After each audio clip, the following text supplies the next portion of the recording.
Nakita po namin kay Suela, may third eye, may nakikita daw po siya na may pugot daw pong ulo. Sa aming religion kasi hindi namin pinaniniwalaan yung multo. Gilay siya ni Kristo eh. Para sa akin, di ako naniniwala. Mabuti kung nakakita na ako, talagang ako nakakita. Hindi ako naniniwala sa multo. Kasi sabi nila, produkto lang daw yan ng isip ng tao nung pagka ikaw ay nanaginip. Imagination lang. Hindi naman na-prove na totoo.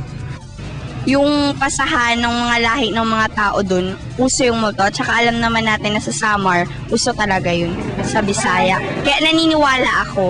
Hindi, kasi according to sa matatanda, yung naniniwala daw sa multo parang mahina yung yung pananampalataya sa Diyos.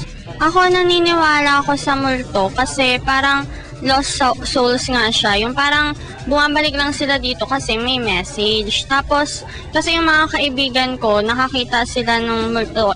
Ang multo, evil thing yan. Kung naniniwala kung meron kang faith sa Panginoon, hindi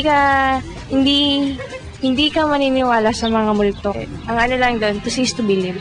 Maniniwala ako sa multo kung may mapakita sa akin. Kung ayaw nila magpakita sa akin, siguro takot sila sa akin.